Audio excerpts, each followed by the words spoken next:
నా ప్రియమైనటువంటి సహోదరి సహోదరులారా, ఈరోజు మిమ్మల్ని కలుసుకోవడం నాకు ఎంతో సంతోషంగా ఉంది. ఈరోజు ప్రవచన వాక్కు మీ కొరకు నిర్గమకాండము 3వ అధ్యాయము 1వ వచనం నుంచి వెళ్ళి మనము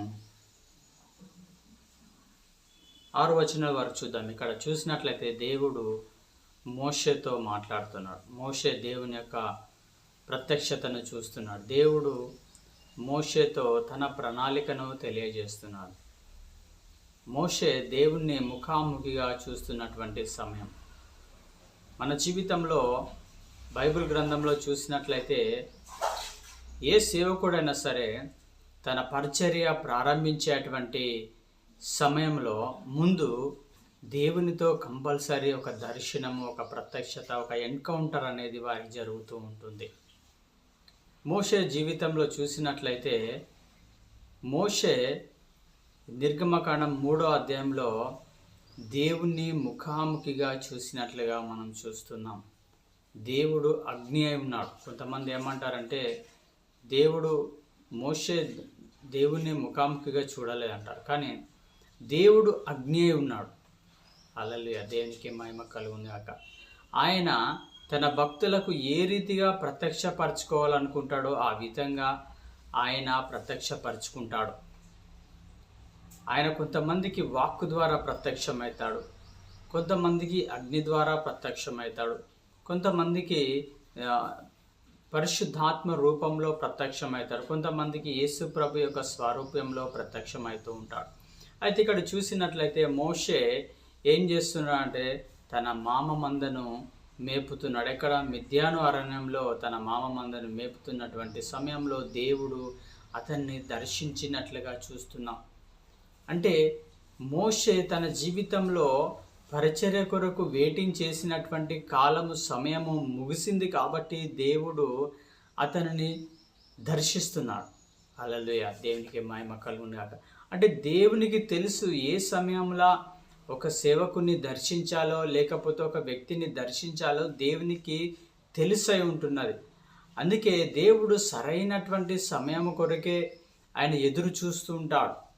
అందుకే అప్పటి వరకు దేవుడు ఆ సేవకుని లేకపోతే ఆ సేవకురాలను ఒక దైవజనుని ప్రిపరేషన్ చేస్తూ ఉంటాడు, ట్రైనింగ్ ఇస్తూ ఉంటాడు, ప్రార్థనలో కనిపెట్టవాలని సమయం ఇస్తూ ఉంటాడు. అయితే మోషే ఇక్కడ 3వ అధ్యాయంలో చూసినట్లయితే ఏం చేస్తున్నట? ఆ పొద మండుతున్నది కానీ పొద మాత్రము కాలిపోలేదు. హల్లెలూయా, దేవునికి మహిమ కలుగునుగాక. ఎంత గొప్ప ప్రత్యక్షతనండి దేవుడిచ్చినటువంటి ప్రత్యక్షత మోషేకు.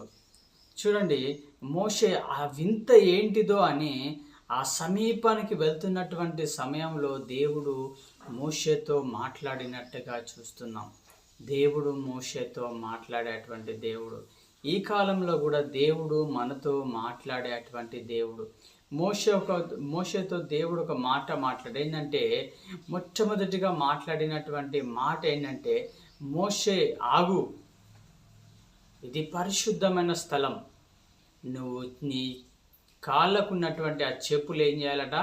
విడిచిపెట్టిరా, ఇది పరిశుద్ధమైన స్థలం. దేవుడు ఏం చేస్తారంటే పరిశుద్ధతలో కాంప్రమైజ్ కాడు. పాపితో కాంప్రమైజ్ అవుతాడేమో కానీ దేవుడు పరిశుద్ధతలో అస్సలు కాంప్రమైజ్ కాడు. దేవునికి మహిమ కలుగునుగాక. దేవుడు ఎప్పుడు కూడా ఒక పాపిని పైకి లేవనెత్తాలని చూస్తాడు. తనలో ఉన్నటువంటి మురికిని తీసివేద్దామని చూస్తాడు దేవుడు. అందుకే మోషేతో మొట్టమొదటిగా మాట్లాడినటువంటి మాట ఏంటంటే, మోషే ఇక్కడ 5వ వచనం చూద్దాం. అందుకు ఆయన, దగ్గరకు రావద్దు, నీ పాదముల నుండి నీ చెప్పులు విడుము, నీవు నిలిచి ఉన్న స్థలము పరిశుద్ధ స్థలం. నీ చెప్పులు విడవాలి.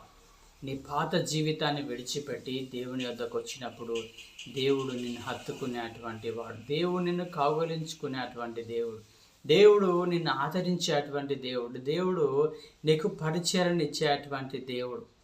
ఇప్పుడు పరిచర్య చేయాలంటే ఎంతో మందిని అడగాలి, ఇది పరిచర్య సరైనదా కాదా, ఇలా చేస్తే ఎలా ఉంటుంది, అలా చేస్తే ఎలా ఉంటుంది అని వివిధ రకాలుగా మనం ఎంక్వైరీ చేసుకుంటూ ఉంటాం. కానీ ఇక్కడ దేవుడు ఏం చేస్తున్నాడంటే మోషేకి తన దర్శనం ఇచ్చి పరిచర్యని అప్పగిస్తున్నాడు. హల్లెలూయా, దేవునికి మహిమ కలుగునుగాక.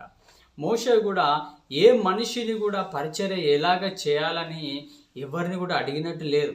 దేవుడే అతనికి ఒక గైడ్గా ఉన్నాడు. దేవుడే అతన్ని నడిపించేటువంటి గొప్ప దేవుడుగా ఉన్నాడు. ఆయన గొప్ప నాయకుడిగా ఉన్నాడు మోషేకి. అందుకే నా ప్రియమైనటువంటి సహోదరి సహోదరులారా, నువ్వు పరిచర్యలో ఉంటే దేవుని వైపు చూడు. దేవుని యొద్ద నుండి అటువంటి ఆ ప్రణాళిక కొరకు నువ్వు వేచి ఉండు. అప్పుడే దేవుడు నీకు సరైనటువంటి మార్గాలు తెరుస్తాడు. కొంతమంది ఎలా అంటారు అంటే ఇలా చేయంటారు, కొంతమంది ఎలా చేయంటారు, కొంతమంది ఫాస్టింగ్ చేయంటారు, కొంతమంది చేస్తారు, ఇది చేయంటారు. కానీ అది ఏది కూడా కాదు. నువ్వు దేవుని సన్నిధిలో మోషే ఏ విధంగా అయితే 40 రోజులు ఉపవాసం ఉండి దేవుని దర్శనం కొరకు, దేవుని ప్రణాళిక కొరకు వేచి ఉన్నాడో, ఆ విధంగా నువ్వు దేవుని సన్నిధిలో నువ్వు ప్రార్థన చేసి వేచి ఉన్నప్పుడు దేవుడు గొప్ప కార్యాలు నీ ద్వారా జరిగిస్తాడు, గొప్పగా నిన్ను నడిపిస్తాడు. ఈ పరిచర్య ఎవరిస్తున్నారు? పరిచర్య దేవుంది. అందుకే పరిచర్య ఎవరికి ఇస్తున్నావు? మోషేకి ఇస్తున్నావు. బాబు నువ్వు ఐగుప్తుకు వెళ్ళాలా అన్నప్పుడు ఆ పరిచర్య ఎప్పుడో మోషేకి వ్రాసిచ్చాడు. అయినా కూడా ఏ విధంగా చేయాలి అని మోషే ఏం చేస్తున్నాడు? దేవుని సన్నిధిలో మోకరించి ప్రార్థన చేసినప్పుడు ఆయన చేయవలసినటువంటి పరిచర్యలకు సంబంధించినటువంటి అభిషేకము, ప్రణాళిక, ప్రతిది కూడా దేవుడు బోధిస్తున్నాడు, నడిపిస్తున్నాడు. నా ప్రియమైనటువంటి సహోదరి సహోదరులారా, ఒకవేళ నీవు దేవుని సేవలో ఉండి ముందుకు వెళ్దామని ఆశపడుతున్నట్లయితే దేవుని యొక్క చిత్తాన్ని కొరకు నువ్వు కనిపెట్టు. దేవుడు నీతో ఏది మాట్లాడితే అది చేయడానికే ప్రయత్నం చేయగాని మనుషుల మాటలు అది చేయి, ఇది చేయి, అది చేయి అని చెప్పేటువంటి మాటలను విని నువ్వు మోసపోవద్దు. దేవుని కృపకు నువ్వు దూరం కావద్దని నేను మనవి చేస్తున్నాను. అందరం కూడా కళ్ళు మూసుకొని ప్రార్థన చేసుకున్నాం. ప్రభువా, నమ్మదగిన తండ్రి, నీ పరిశుద్ధమైన పాదాలకు వందనాలు, స్తుతులు, స్తోత్రాలు, మహిమలు, ఘనతలు చెల్లిస్తున్నాం తండ్రి. యేసయ్య, అవును ప్రభువా, మోషేకు నువ్వు పరిచర్యను అప్పగించినావు ప్రభు. ఎంతో గొప్ప ధన్యతనిచ్చినటువంటి దేవుడు అతనితో మాట్లాడి నీ పరిచర్యకు సంబంధించినటువంటి ప్రతి ప్లానింగ్, స్ట్రాటజీ అంతా కూడా నాయన మీరు తెలియచేసినందుకు వందనాలు చెల్లిస్తున్నాను ప్రభు. నాయన ఇదిగో నా ప్రభువా, ఎంతమంది అయితే పరిచర్య కొరకు నా ప్రభు ప్రిపేర్ అవుతున్నారో వారికి నీ సరైనటువంటి జవాబును దయచేయండి, ప్రణాళికను దయచేయండి ప్రభు. నాయన నీ మీద ఆనుకొని నీ ప్రణాళిక కొరకు, నీ మాట కొరకు, నీ వాకు కొరకు నా తండ్రి ఎదురు చూసే అటువంటి కృపను మీరు అనుగ్రహించి మీరు మహిమ పొందుకోమని ప్రార్థిస్తున్నాం ప్రభు. ఎంతమంది అయితే నా తండ్రి ఈ ప్రార్థనలో ఏకీభవిస్తున్నారో వారిని కూడా మీరు దర్శించండి అయ్యా. సరైనటువంటి సమయంలో సమయోచితమైనటువంటి ఆలోచన చేత వారిని దర్శించమని నజరుడైన యేసు నామములో ఈ ప్రార్థన అడిగి వేడుకుంటున్నాం తండ్రి. ఆమేన్, ఆమేన్. గాడ్ బ్లెస్ యు అండి. దేవుడు మిమ్మల్ని బాగుగా దీవించును గాక. ఈ ఛానల్ని, ఈ చిన్న మినిస్ట్రీని మీరు మీ ప్రార్థనలో జ్ఞాపకం చేసుకోవాలని మనవి చేస్తున్నాను. లైక్ చేయండి, షేర్ చేయండి, కామెంట్స్ చేయండి. ఇంకా అనేకులు ఈ యొక్క వీడియో ద్వారా, మెసేజ్ ద్వారా అనేకులు దీవింపబడలాగున మీ యొక్క సపోర్ట్ మాకు కావాలని మేము కోరుకుంటున్నాను. God bless you. దేవుడు మిమ్మల్ని దీవించును గాక. ఆమేన్. థ్యాంక్ యూ అండి.